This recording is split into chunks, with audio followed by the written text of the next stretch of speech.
এনসিপির কর্মসূচিতে আওয়ামী লীগের হামলায় রণক্ষেত্র গোপালগঞ্জ, সংঘর্ষে নিহত 4, জেলা জুড়ে চলছে কারফিউ। গোপালগঞ্জে এনসিপির পদযাত্রায় হামলার প্রতিবাদে বিভিন্ন সংগঠনের বিক্ষোভ, আজ সারা দেশে এনসিপির বিক্ষোভ কর্মসূচি। রাজধানীর আদাবর মোহাম্মদপুরে 1 ঘন্টার ব্যবধানে গুলি করে কুপিয়ে 2 জনকে হত্যা, এক হত্যাকারীকে জনতার গণধোলাই। রাজধানীর অলিগলি মহল্লায় গড়ে উঠছে রাজনৈতিক দল, কর্মকাণ্ড নেই কার্যালয়, ভুয়া কমিটি দিয়ে নিবন্ধন পাওয়ার চেষ্টা। বেনাপোল স্থলবন্দরে তীব্র জলাবদ্ধতা, গেট বন্ধ করতে বাধ্য হয় কর্তৃপক্ষ, পণ্য খালাস কার্যক্রম ব্যাহত, ক্ষতির মুখে ব্যবসায়ীরা। যুদ্ধবিরতির মধ্যে সিরিয়া ইসরায়েলের ড্রোন হামলা, কেঁপে উঠে দামেস্কের 8টি এলাকা, নিহত 15 সামরিক কর্মী, প্রাণহানি বেড়ে 350। It's over and they get the single and they get the win. Bangladesh win by 8 wickets. এবং প্রথমবারের মতো শ্রীলঙ্কার মাটিতে টি-20 সিরিজ জিতল বাংলাদেশ, শেষ ম্যাচে 8 উইকেটে জয় টাইগারদের।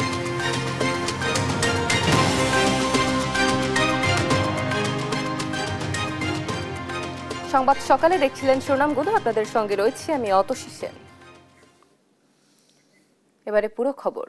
এনসিপির পদযাত্রা কর্মসূচি ঘিরে রণক্ষেত্র গোপালগঞ্জ, সমাবেশের আগে ও পরে এনসিপির গাড়ি বহরে হামলা করে নিষিদ্ধ ঘোষিত সংগঠন ছাত্রলীগ ও আওয়ামী লীগ। বুধবার দুপুর থেকে পুলিশ ও সেনাবাহিনীর সঙ্গে সংঘর্ষে জড়ায় তারা, এতে নিহত হয়েছেন 4 জন। পরে যৌথ বাহিনীর কড়া নিরাপত্তায় গোপালগঞ্জ ছাড়েন এনসিপির নেতারা।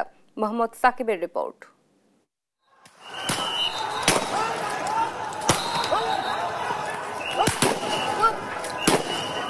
জাতীয় নাগরিক পার্টির মার্চ টু গোপালগঞ্জ কর্মসূচি ঘিরে বুধবার সকাল থেকে থমথমে পরিস্থিতি গোপালগঞ্জ জুড়ে। সকালে সমাবেশ স্থলে মঞ্চ ভাঙচুর ও হামলা করে নিষিদ্ধ ছাত্রলীগ এবং আওয়ামী লীগের অঙ্গ সংগঠনের নেতাকর্মীরা।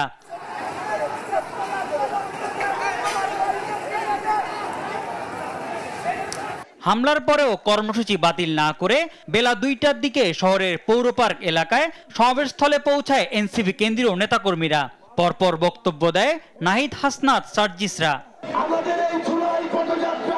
কিন্তু সমাবেশ শেষ হতে পুনরায় হামলা শুরু করে নিষিদ্ধ সংগঠন ছাত্রলীগ। পুলিশ সেনাবাহিনীর সাথে শুরু হয় সংঘর্ষ, গুলিবর্ষণ।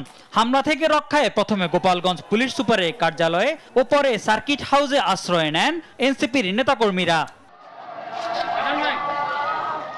এই সময় পুলিশ ও সেনাবাহিনীর সঙ্গে আওয়ামী লীগ ও ছাত্রলীগের দফায় দফায় সংঘর্ষে গোপালগঞ্জ রূপ নেয় রণক্ষেত্রে। পরিস্থিতি নিয়ন্ত্রণে 4 প্লাটুন বিজিবি মোতায়েন সহ জারি করা হয় 144 ধারা। তবুও থামানো যায়নি সংঘর্ষ। এ সময় বিভিন্ন সরকারি ও বেসরকারি স্থাপনায় হামলা চালায় আওয়ামী সমর্থকরা। যৌথ বাহিনীর সঙ্গে সংঘর্ষ ও ধাওয়া পাল্টা ধাওয়ায় সাংবাদিক সহ বেশ কয়েকজন আহত হন। ভাঙচুর করা হয় সাংবাদিকদের গাড়িও। হামলার নিন্দা জানিয়ে এনসিপির উত্তরাঞ্চলের মুখ্য সংগঠক সার্জিস আলম তার ফেসবুকে বাসলে মুজিববাদের কবর রচনা করে ফেরার হুঁশিয়ারি দেন। এদিকে গণমাধ্যমের সঙ্গে এক ফোনালাপে হামলার সময় আইনশৃঙ্খলা রক্ষাকারী বাহিনীর সদস্যরা নির্লিপ্ত ছিল বলে অভিযোগ করেন দলটির সদস্য সচিব আক্তার হোসেন। পরে বিকেল 5টায় যৌথ বাহিনীর কড়া নিরাপত্তায় গোপালগঞ্জ ত্যাগ করেন এনসিপির কেন্দ্রীয় নেতারা। মোহাম্মদ সাকিব, দেশ টিভি। এর আগে আওয়ামী লীগ নেতাকর্মীদের হামলা, ভাঙচুর, অগ্নিসংযোগের মধ্যেই সমাবেশ করেছেন জাতীয় নাগরিক পার্টির কেন্দ্রীয় নেতারা। এ সময় গোপালগঞ্জকে মুজিববাদীদের হাত থেকে মুক্ত করার ঘোষণা দেন এনসিপি আহ্বায়ক নাহিদ ইসলাম। আব্দুল্লাহ মারুফের রিপোর্ট। এনসিপির মার্চ ফর গোপালগঞ্জকে কেন্দ্র করে বুধবার সকাল থেকেই থমথমে গোপালগঞ্জ। সকালেই 2 দফায় পুলিশ ও ইউএনও গাড়িতে হামলা ও আগুন ধরিয়ে দেয় নিষিদ্ধ সংগঠন ছাত্রলীগ। এনসিপির কেন্দ্রীয় নেতারা সমাবেশস্থল পৌর পার্কে পৌঁছানোর আগেই মঞ্চে হামলা চালায় ছাত্রলীগের 200 থেকে 300 নেতাকর্মী। এ সময় বিপুল পরিমাণ চেয়ার ভাঙচুর করে তারা, সড়কে দেয় দেশীয় অস্ত্রের মহড়া। এ সময় পুলিশের ধাওয়া খেয়ে পালিয়ে যায় তারা। বেলা 2টার পর সমাবেশস্থলে পৌঁছান এনসিপির আহ্বায়ক নাহিদ ইসলাম, সদস্য সচিব আখতার হোসেন, দক্ষিণাঞ্চলের মুখ্য সংগঠক হাসনাত আবদুল্লাহ, উত্তরাঞ্চলের মুখ্য সংগঠক সার্জিস আলম সহ কেন্দ্রীয় নেতারা। এ সময় এনসিপির উত্তরাঞ্চলের মুখ্য সংগঠক সার্জিস আলম বলেন, কোন পরিবার বা দলের কাছে গোপালগঞ্জকে বর্গা দেওয়া হয়নি। কোন ব্যক্তি, দল আর কোন পরিবারকে সামনে রেখে এই গোপালগঞ্জকে বর্গা দিতে চায়। আমরা ঐক্যবদ্ধভাবে তাদের প্রতিহত করবে। আওয়ামী লীগ পরিকল্পিতভাবে গোপালগঞ্জকে বাংলাদেশ থেকে আলাদা করেছে বলে মন্তব্য করেন এনসিপির দক্ষিণাঞ্চলের মুখ্য সংগঠক হাসনাত আব্দুল্লাহ। আওয়ামী লীগ পরিকল্পিতভাবে গোপালগঞ্জকে বাংলাদেশ থেকে বিচ্ছিন্ন করেছে, ভবিষ্যৎ প্রজন্মের ভবিষ্যৎকে সংকটে ফেলেছে। এ সময় এনসিপির আহ্বায়ক নাহিদ ইসলাম বলেন, গোপালগঞ্জকে মুজিববাদীদের হাত থেকে মুক্ত করা হবে। মুজিববাদীরা মুক্তিযুদ্ধ ও গোপালগঞ্জকে কলুষিত করেছে। মুজিববাদীরা মুক্তিযুদ্ধকে কলুষিত করেছে, গোপালগঞ্জকেও কলুষিত করেছে। সেই গোপালগঞ্জকে আমরা আবার পুনরুদ্ধার করব, আবার সমুন্নত করব। মুজিববাদের কবর রচনা করে, ৭২-এর সংবিধানের কবর রচনা করে গণতান্ত্রিক বাংলাদেশ গড়ে তুলব। এটা আপনাদের কাছে আজকে আমাদের ওয়াদা। নিউজ ডেস্ক, দেশ টিভি। গোপালগঞ্জে জাতীয় নাগরিক পার্টির সমাবেশে ঘিরে হামলা, সংঘর্ষ ও প্রাণহানির ঘটনার পর জেলায় চলছে ২২ ঘন্টার কারফিউ। বুধবার রাত ৮টা থেকে শুরু হওয়া কারফিউ বৃহস্পতিবার সন্ধ্যা ৬টা পর্যন্ত বলবৎ থাকবে। শহর জুড়ে দেখা যায় শুনশান নীরবতা। শহর ও বাজারগুলোতে মানুষের উপস্থিতি অনেকটাই কম। গুরুত্বপূর্ণ পয়েন্টে অব্যাহত রয়েছে আইন শৃঙ্খলা বাহিনীর টহল। পরিস্থিতি নিয়ন্ত্রণে থাকার কথা জানায় তারা।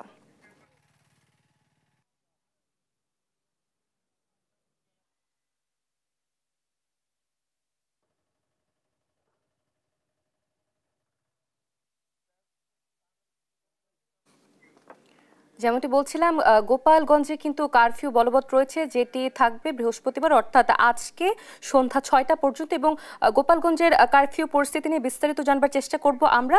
আমাদের সাথে যুক্ত হচ্ছেন আমাদের সহকর্মী শেখ জাবেরুল ইসলাম, আমরা যুক্ত হচ্ছি তার সাথে। জাবেরুল, আপনি নিশ্চয়ই আমাকে শুনতে পাচ্ছেন? জাবেরুল, গোপালগঞ্জে এই মুহূর্তে কি পরিস্থিতি বিরাজ করছে, সার্বিক চিত্র কি আমাদের জানাবেন? আপনি জানেন যে গতকাল এনসিপির কেন্দ্রীয় কমিটির যে পদযাত্রা হয়েছে, সেই পদযাত্রার ঘটনার পরেই আপনার সেনাবাহিনী এবং পুলিশের সাথে স্থানীয় বাসিন্দা এবং আওয়ামী সমর্থকদের সাথে ব্যাপক পাল্টা ধাওয়ার ঘটনা ঘটে। এই ঘটনায় ২০ জনের মতো গুলিবিদ্ধ হয় এবং ৪ জন মারা যায়। এই ঘটনার পর থেকেই জেলা প্রশাসনের পক্ষ থেকে ২২ ঘন্টার কারফিউ জারি করা হয়। সেটি গতকাল রাত ৮টা থেকে শুরু হয়। আজ সন্ধ্যা ৬টা পর্যন্ত এই কারফিউ বলবৎ থাকবে। তবে আমি সার্বিক পরিস্থিতি যদি বলি, তবে সাধারণ মানুষ যারা জীবিকা নির্বাহ করে থাকেন, তারা জীবিকার তাগিদেই কিন্তু এই রাস্তায় বের হয়েছেন। এছাড়া স্বাভাবিক অন্যান্য দিনের তুলনায় এখন কিন্তু রাস্তায় সাধারণ মানুষের চলাচল কম বললেই চলে। তবে আইন শৃঙ্খলা রক্ষাকারী বাহিনীর সদস্যদের এখন পর্যন্ত এই শহরের এই রাস্তায় কিন্তু তেমন চোখে দেখা মেলেনি। আর সাধারণ মানুষদের সাথে আমি কথা বলেছি যে আসলে কেন তারা এই রাস্তায় বেরিয়েছেন। তারা বলছেন যে জীবিকার তাগিদেই মূলত তারা এই রাস্তায় বেরিয়েছেন, আর যদি তাই না হতো তাহলে তারা ঘর থেকে বের হতেন না। এই ছিল আমার কাছে গোপালগঞ্জ থেকে কারফিউর সর্বশেষ। অতসী। জাবিরুল, ধন্যবাদ আপনাকে। দর্শক, গোপালগঞ্জের কারফিউ পরিস্থিতির সর্বশেষ তথ্য আমরা জানছিলাম আমাদের সহকর্মীর কাছ থেকে। গোপালগঞ্জে এনসিপি পদযাত্রায় নিষিদ্ধ ছাত্রলীগের হামলার প্রতিবাদে উত্তাল রাজধানী ঢাকা।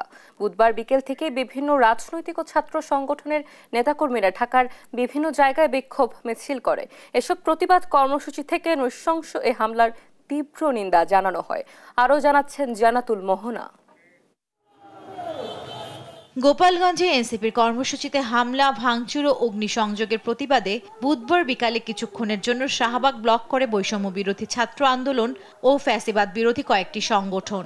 এ সময় ২৪ ঘন্টার মধ্যে হামলাকারীদের গ্রেফতার, জুলাই সনদ ঘোষণা ও পুলিশি ব্যবস্থা ঠেলে সাজানোর দাবি জানান বৈষম্য বিরোধী ছাত্র আন্দোলনের সভাপতি রিফাত রশিদ। নিন্দা জানান বাংলাদেশ গণতান্ত্রিক ছাত্র সংসদের নেতৃবৃন্দ। অবিলম্বে জুলাই ঘোষণাপত্র জারি করতে হবে। গোটা পুলিশি ব্যবস্থাকে ঢেলে সাজাতে হবে, সংস্কার করতে হবে। আওয়ামী সন্ত্রাসীদের দ্রুত গ্রেপ্তারের জন্য গোপালগঞ্জ সহ সারা দেশে 24 ঘন্টার মধ্যে সাঁড়াশি অভিযান পরিচালনা করতে হবে। সন্ধ্যার পর ঢাকা বিশ্ববিদ্যালয়ের কেন্দ্রীয় জামে মসজিদ থেকে বিক্ষোভ মিছিল করে ইসলামী ছাত্র শিবির। এই ঘটনার জন্য অন্তর্বর্তী সরকারের ব্যর্থতাকে দায়ী করে 5 আগস্টের মধ্যে ফ্যাসিবাদ নির্মূলে কার্যকরী পদক্ষেপ গ্রহণের আহ্বান জানান নেতারা। আমরা সুস্পষ্ট বলতে ইন্টারিম গভর্নমেন্টকে বলতে চাই, আপনারা যদি দায়িত্ব পালনে ব্যর্থ হন, আল্লাহর রাস্তায় দায়িত্বটা ছেড়ে দেন। আমরা আপনাদের প্রতি সম্মান রেখে আপনাদের ব্যক্তিত্বের প্রতি তাকিয়ে আমরা আপনাদেরকে সেই আসনে বসিয়েছিলাম, কিন্তু আপনারা চরমতম ব্যর্থতার পরিচয় দিচ্ছেন। আমি অনুরোধ করব অন্তর্বর্তীকালীন সরকারকে শহীদদের আকাঙ্ক্ষার আলোকে জুলাইয়ের স্পিরিটকে ধারণ করে নতুন বাংলাদেশের জন্য সবাই ঐক্যবদ্ধভাবে কাজ করুন। খুনি হাসিনা এবং তার দোসরদের দৃষ্টান্তমূলক বিচারের আওতায় নিয়ে আসেন।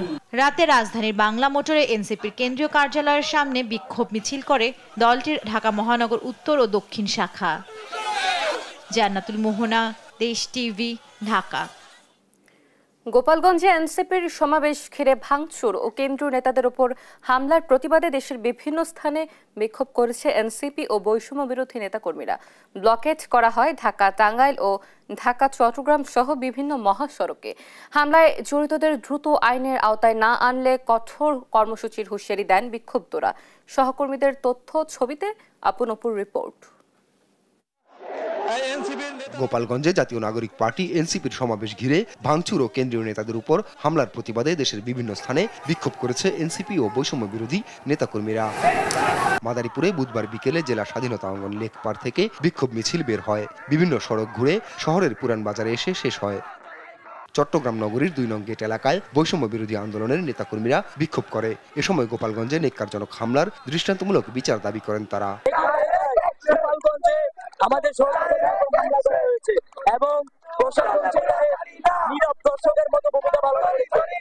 আমরা পরিষ্কারভাবে বলতে চাই, দ্রুত সময়ের মধ্যে লীগ মুক্ত গোপালগঞ্জকে সন্ত্রাসী মুক্ত গোপালগঞ্জকে এই প্রশাসনের আমাদের দাবি থাকবে গোপালগঞ্জকে আওয়ামী লীগের ফ্যাসিবাদ মুক্ত সন্ত্রাস মুক্ত করতে হবে। বিকেলে ঢাকা আরিচা মহাসড়ক অবরোধ করে বিক্ষোভ মিছিল করেছে জাহাঙ্গীরনগর বিশ্ববিদ্যালয়ের শিক্ষার্থীরা। এ সময় প্রায় পৌনে 1 ঘন্টা যান চলাচল বন্ধ থাকে। নোয়াখালীতেও হয় বিক্ষোভ। হামলার সাথে জড়িত নিষিদ্ধ সংগঠন ছাত্রলীগের নেতাকর্মী সহ জড়িত সবাইকে আইনের আওতায় আনার দাবি জানান তারা। কোন একটি আলাদা ক্যান্টনমেন্ট নয় যেখানে অনুমতি নিয়ে প্রোগ্রাম করতে হবে। মাত্র 1 বছরের ব্যবধানে আমাদের গণঅভ্যুত্থানের নায়করা গোপালগঞ্জ আওয়ামী সশস্ত্র হামলার শিকার হয়েছে। আমরা প্রশাসনের নির্বিকার ভূমিকার জন্য ধিক্কার জানাচ্ছি। ফেনীতে ঢাকা চট্টগ্রাম মহাসড়কে আগুন জ্বালিয়ে অবরোধ করে বিক্ষোভ করেছে ছাত্র জনতা। বিকেল 4:30 থেকে মহাসড়কের ফেনীর মহিপাল ফ্লাইওভারের দক্ষিণাংশে অবস্থান নেন তারা। হামলার প্রতিবাদ ও জড়িতদের গ্রেপ্তার দাবিতে টাঙ্গাইলেও মহাসড়ক অবরোধ করে বিক্ষোভ করেছে এনসিপির নেতাকর্মীরা। আপনপু, দেশ টিভি। গোপালগঞ্জে হামলার প্রতিবাদে বৃহস্পতিবার সারা দেশে বিক্ষোভ কর্মসূচি ঘোষণা করেছে জাতীয় নাগরিক পার্টি এনসিপি।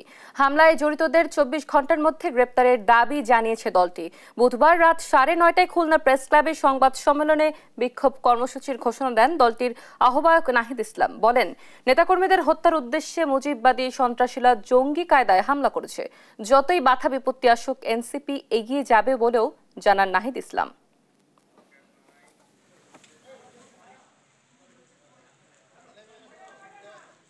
এবং আওয়ামী লীগ এবং তার অঙ্গ সংগঠনের সন্ত্রাসীরা আমাদের গোপালগঞ্জের কর্মসূচিতে হামলা করেছে। জাতীয় নাগরিক পার্টি এবং গণ অভ্যুত্থানের নেতৃবৃন্দদের হত্যার উদ্দেশ্যে যারা এই ঘটনার সাথে জড়িত, যাদের পরিকল্পনায়, যাদের অংশগ্রহণ এবং যারা হত্যা চেষ্টা চালিয়েছে তাদেরকে দ্রুত সময়ের মধ্যে আগামী 24 ঘন্টার মধ্যে তাদেরকে গ্রেফতার করতে হবে এবং পরবর্তীতে তদন্ত সাপেক্ষে বিচারের আওতায় আনতে হবে। গোপালগঞ্জের হামলার ঘটনায় এনসিপির আহ্বায়ক নাহিদ ইসলাম সহ অন্যান্য নেতাকর্মীদের সম্পর্কে সামাজিক যোগাযোগ মাধ্যমে কুরুচিপূর্ণ মন্তব্য করায় দিনাজপুরের অতিরিক্ত পুলিশ সুপার মোহাম্মদ মোশফিকুর রহমানকে প্রত্যাহার করা হয়েছে। বুধবার রাতে পুলিশ হেডকোয়ার্টার্সের অতিরিক্ত মহাপরিদর্শক মিয়া মাসুদ করিমের সই করা এক আদেশে তাকে প্রত্যাহার করা হয়। 17 জুলাই হেডকোয়ার্টার্সে তাকে রিপোর্ট করতে বলা হয়েছে। এর আগে বুধবার রাতে বৈষম্য বিরোধী ছাত্র আন্দোলনের দিনাজপুর জেলা শাখার আহ্বায়ক একরামুল ইসলাম আবিরের নেতৃত্বে গোপালগঞ্জের হামলার ঘটনায় এনসিপি নেতা নাহিদ ইসলাম সহ দলটির অন্যান্য নেতাকর্মীদের সম্পর্কে সামাজিক যোগাযোগ মাধ্যমে কুরুচিপূর্ণ মন্তব্য করায় তাকে প্রত্যাহার ও গ্রেপ্তারের দাবিতে বিক্ষোভ করে বৈষম্য বিরোধী ছাত্র আন্দোলনের নেতাকর্মীরা।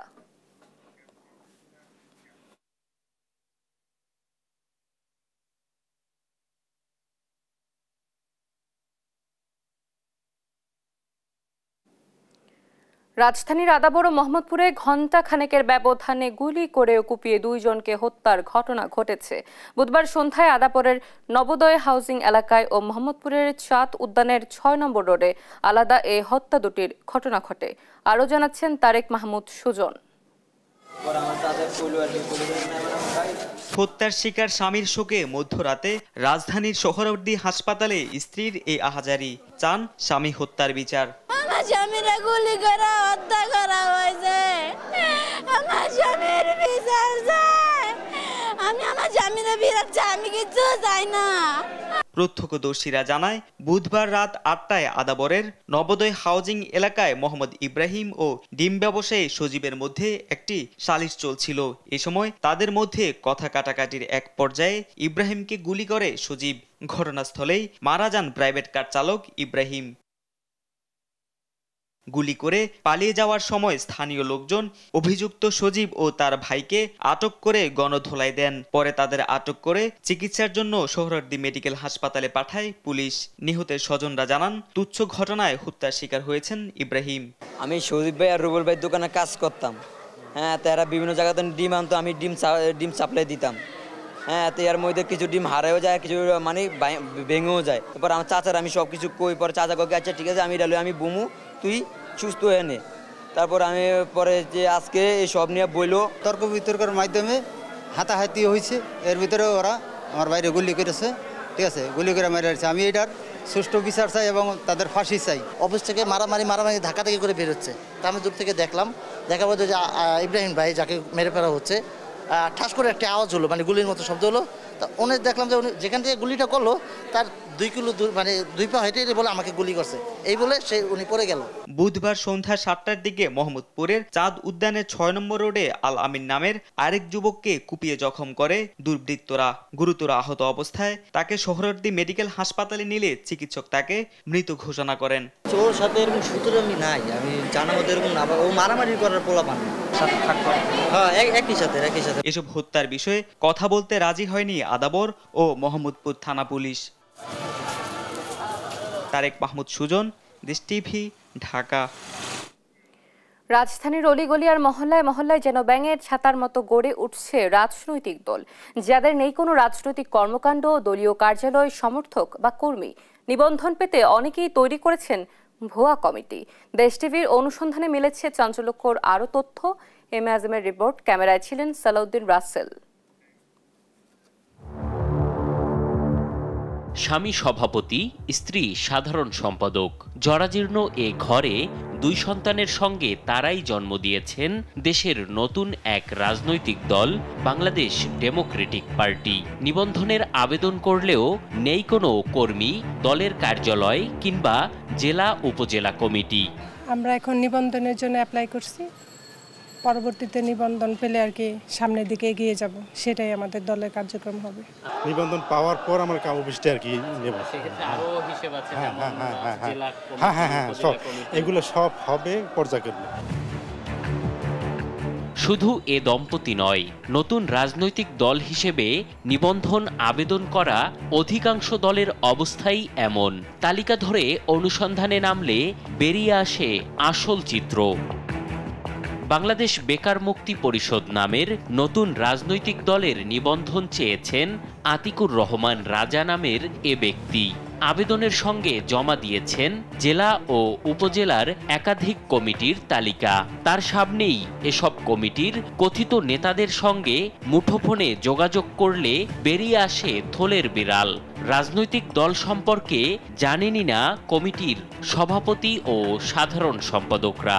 এখন আমি ওই সম্পর্কে কিছুই জানি না। আমি ন্যাশনাল সার্ভিসে ছিলাম, সেখান থেকে এরা বেকার মুক্তি করে পরিশোধ করছে, আমি এই সম্পর্কে কিছুই জানি না। বেকার মুক্তি পরিশোধ মনে করেন আমার এটা হচ্ছে আমাদের একটা প্রকল্প ছিল আগে ন্যাশনাল সার্ভিস, সেখান থেকে আমরা একটা ইয়ে করছি মনে করেন।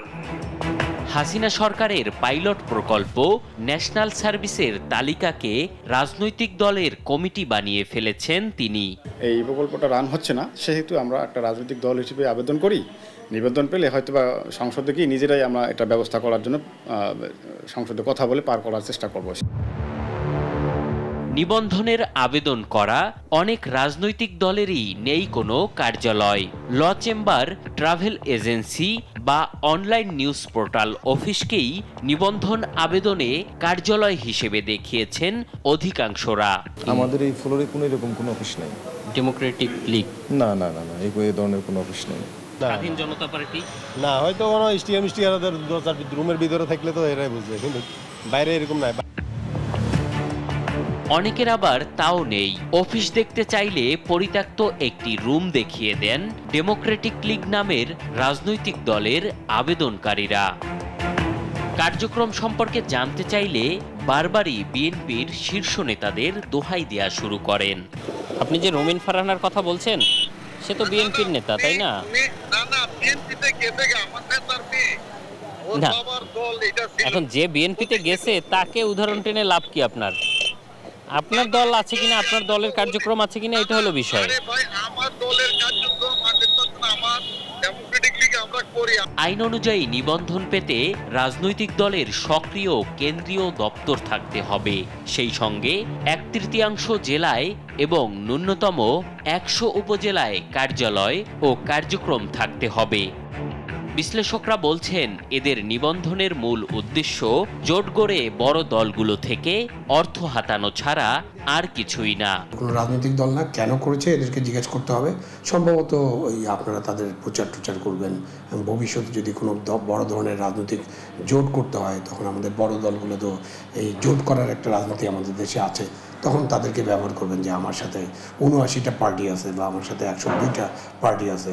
এখন পর্যন্ত রাজনৈতিক দল হিসেবে নিবন্ধন পেতে 147টি আবেদন জমা পড়েছে নির্বাচন কমিশনে। এম এ আজিম, দেশ টিভি, ঢাকা। নানা অনিয়ম ও দুর্নীতির অভিযোগ উঠেছে গাজীপুর সদর উপজেলার প্রাথমিক শিক্ষা কর্মকর্তা আব্দুস সালামের বিরুদ্ধে। বিতর্কিত কর্মকাণ্ডের কারণে 3টি বিভাগীয় মামলাও হয়েছে। ভুক্তভোগী শিক্ষকরা বলছেন, প্রাথমিক শিক্ষা কর্মকর্তার ঘুষ বাণিজ্যে অতিষ্ঠ তারা। তবে ঘুষ নেওয়ার অভিযোগ অস্বীকার করে আব্দুস সালাম বলছেন, একটি সিন্ডিকেট তার বিরুদ্ধে ষড়যন্ত্র করছে। এম নজরুল ইসলামের তথ্য ছবিতে জানাচ্ছেন আব্দুল্লাল মারুফ। কিন্ডারগার্টেন নিবন্ধনের জন্য চাপ প্রয়োগ করে স্কুল প্রতি 2 থেকে 3 লাখ টাকা ঘুষ দাবি করেছেন গাজীপুর সদর উপজেলা প্রাথমিক শিক্ষা কর্মকর্তা আব্দুস সালাম। ঘুষ না দিলে স্কুল বন্ধের হুমকি দিয়েছেন তিনি। তার ঘুষের খরচ থেকে রেহাই পায়নি স্কুলের পিয়নরাও। এছাড়া শিক্ষকদের সঙ্গে অশালীন আচরণের অভিযোগও রয়েছে। উনি আমাকে বলতেছে যে আপনি তো আমাকে অফিস কিছু খরচ দিবেন, মানে 40,000 টাকা আছে, 40,000 টাকা আছে, 5-6 হাজার টাকা কমতে পারে, আর উপরার সে কমাবে না। আমি এক পর্যন্ত স্যার আমি 1 টাকা দিতে পারবো। তাদের এই 8,330 টাকার বোনাসের ভিতরে 500 টাকা হলো আমাদের ঘুষ দিতে হয়েছে। এইরকম প্রশাসন আমরা তো দুর্নীতিগ্রস্ত প্রশাসন আমরা চাই না। আমাদের সামনে অফিসে বৈশাই বিভিন্ন প্রকার অমানবিক আচরণ, তারপরে অশালীন বক্তব্য, আমরা তার এইগুলোর খুবই ক্ষুব্ধ। আমরা মানে নিজেরাও খুব মর্মাহত এবং ক্ষুব্ধ এবং নির্যাতিত আমরা সবাই। জেলা শিক্ষা অফিস সূত্রে জানা যায়, আব্দুস সালামের বিরুদ্ধে শিক্ষকদের কটূক্তি, শিক্ষক বদলিতে অনিয়ম, বেসরকারি বিদ্যালয় নিবন্ধন বাণিজ্য, বই বিতরণে অনিয়ম সহ নানা অভিযোগে কয়েক দফা সংবাদ সম্মেলন অনুষ্ঠিত হয়েছে। অভিযোগের প্রেক্ষিতে প্রাথমিক শিক্ষা অধিদপ্তর গেল 21 জানুয়ারি উপপরিচালক তৌহিদুল ইসলামকে আহ্বায়ক করে 3 সদস্য বিশিষ্ট তদন্ত কমিটি গঠন করে। তবে শিক্ষা অফিসার আব্দুস সালামের দাবি, তদন্তের বিষয়ে জবাব দিয়েছেন তিনি। একটি সিন্ডিকেট তার বিরুদ্ধে ষড়যন্ত্র করছে। নিবন্ধন প্রক্রিয়াটাকে কিভাবে বিঘ্নিত করবে, কিভাবে হেনস্থা করবে বা এটাকে কিভাবে করবে, এই বিষয়টি আমার কাছে এটি হচ্ছে এটাই হচ্ছে সত্য, এবং এই বিষয়টি কিন্তু আমার উপরের কর্তৃপক্ষও কিন্তু এটি হচ্ছে অবগত। এখানে আপনার একটা গ্রুপ, তারাই কিন্তু মেইনলি এখানে একটা বিগত দিনে একটা সিন্ডিকেট ছিল, এই সিন্ডিকেটটি আমাদের পিছনে লেগে আছে। জেলা প্রাথমিক শিক্ষা কর্মকর্তা জানান, অভিযুক্তের বিরুদ্ধে তদন্ত টিম কাজ করছে, দোষী প্রমাণিত হলে ব্যবস্থা নেওয়া হবে। এগুলি অধিদপ্তর তদন্ত করে গেছে কয়েকদিন আগে, এগুলি তদন্ত হচ্ছে, যদি এটা ঘটনার সত্যতা প্রমাণ হলে শাস্তি হবে। সুষ্ঠু তদন্ত সাপেক্ষে আব্দুস সালামের শাস্তির দাবি জানিয়েছেন ভুক্তভোগীরা। আব্দুল আল মারুফ, নিউজ ডেস্ক, দেশ টিভি। বেনাপোল স্থলবন্দরে তীব্র জলাবদ্ধতায় পণ্য খালাস প্রক্রিয়া মারাত্মকভাবে ব্যাহত হচ্ছে। বন্ধ হয়ে গেছে যানবাহন ও নিরাপত্তা কর্মীদের চলাচল, এমনকি পণ্যবাহী ট্রাক প্রবেশের কয়েকটি গেটও বন্ধ করে দিয়েছে বন্দর কর্তৃপক্ষ। পরিকল্পিত ড্রেনেজ না থাকায় সামান্য বৃষ্টিতেই জমে হাঁটু পানি, ব্যাপক ক্ষতির মুখে ব্যবসায়ীরা। অন্যদিকে জমে থাকা কেমিক্যাল মিশ্রিত পানিতে স্বাস্থ্য ঝুঁকি বাড়ছে শ্রমিকদের। সহকর্মী সালাউদ্দিন সাগরের পাঠানো তথ্য ছবিতে ফারজানা আফরোজ টুম্পার প্রতিবেদন।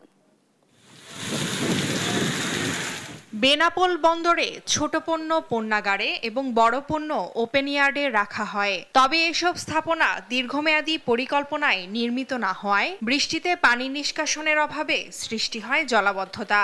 এতে পণ্যের মান নষ্ট হয় এবং চলাচলে সমস্যা হয়। এছাড়া বন্দরে বছরের পর বছর পড়ে থাকা কেমিক্যাল বর্জ্যের সাথে বৃষ্টির পানি মিলে চুলকানি সহ নানা রোগে আক্রান্ত হচ্ছেন বন্দর ব্যবহারকারীরা।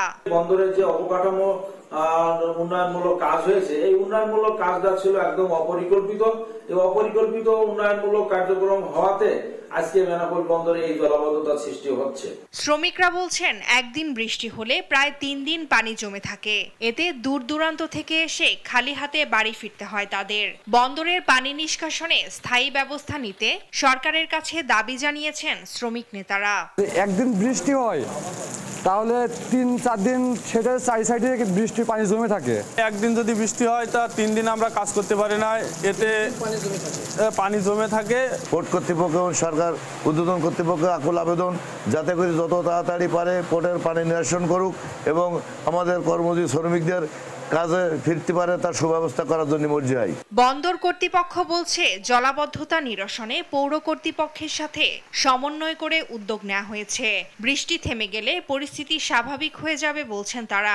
জলাবদ্ধতা নিরসনের জন্য সর্বোচ্চ কার্যক্রম পরিচালনা করে যাচ্ছি। যে আমদানি রপ্তানি পণ্য উঠানামা, এতে কিছুটা গতি কমেছে। বৃষ্টি থেমে গেলে আবার সবকিছু স্বাভাবিক হয়ে যাবে। দেশের সর্ববৃহৎ স্থলবন্দর হলেও বেনাপোল স্থলবন্দরটির শেড ও ইয়ার্ড অপরিকল্পিতভাবে নির্মিত হওয়ায় একটু বৃষ্টিতেই পানি জমে বন্ধ হয়ে যায় পণ্য খালাস। এতে ব্যাপক ক্ষতির মুখে পড়ছেন ব্যবসায়ীরা। স্থায়ী সমাধানের দাবি তাদের। ফারজানা আফরোজ টুম্পা, নিউজ ডেস্ক, দেশ টিভি।